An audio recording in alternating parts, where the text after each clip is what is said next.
Ladies and gentlemen, children of all ages, gather close, good folk, for a tale of great consequence is about to unfold.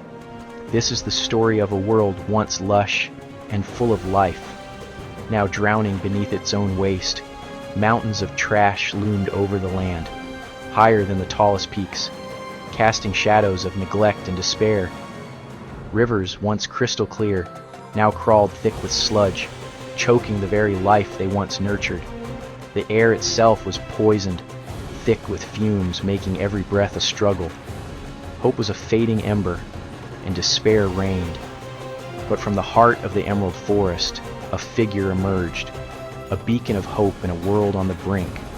They called him Green Jack, a name that would soon echo through every valley and village. Cloaked in leaves, his spirit was as unyielding as the roots of the oldest trees. He vowed to restore the land, to heal what had been lost, and to awaken the forgotten harmony between nature and humankind. Where others saw ruin, he saw renewal. Where despair had taken root, he planted the seeds of change. With a twinkle in his eye and a song on his lips, he taught the people to recycle, to replant, to care for the earth. Thus began the legend of Green Jack.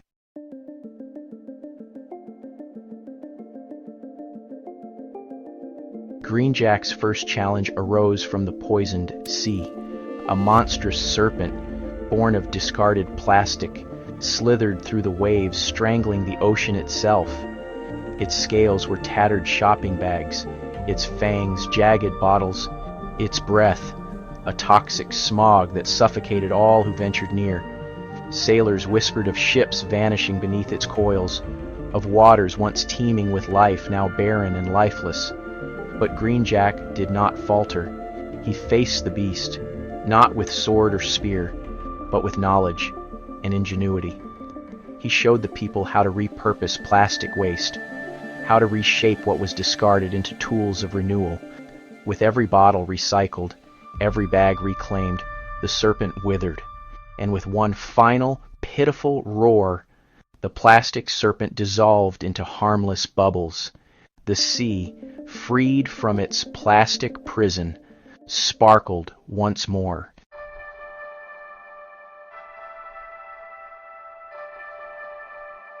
Next, Green Jack journeyed to the barren plains, a lifeless expanse where the ground lay cracked and dry. The air hung thick with despair. The earth, choked by refuse, had long since ceased to bear fruit.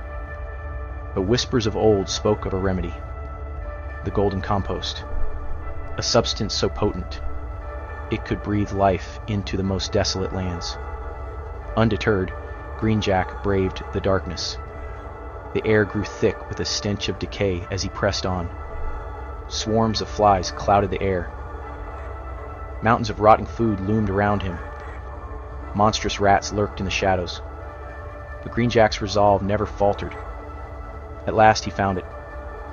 The Golden Compost, glowing with an otherworldly radiance, pulsing with the promise of rebirth.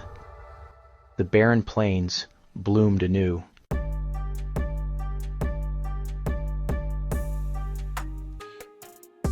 Green Jack's final challenge would be the greatest of all. Deep within the Iron Mountains, the energy dragon slumbered, a colossal beast that devoured electricity and spewed forth pollution. With every breath, it choked the skies, drowning the world in a shroud of smog. The people cowered as the land plunged into perpetual darkness. But Green Jack knew brute strength would not prevail. Instead, he devised a clever plan, one that would starve the beast from within. With each passing day, the energy dragon grew weaker. At last, reduced to nothing more than a feeble lizard, it slunk away into the shadows. The skies cleared. The world breathed again.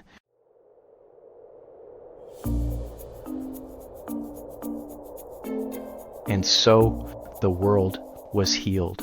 Rivers ran clear, their waters teeming with life once more.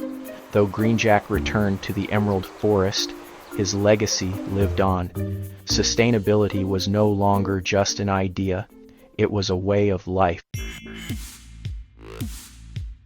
But the story does not end here, for within each of us lies the spirit of Greenjack.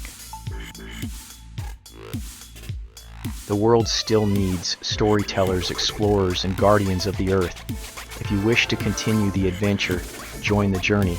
Subscribe now and stand with Greenjack to uncover new stories and face new challenges.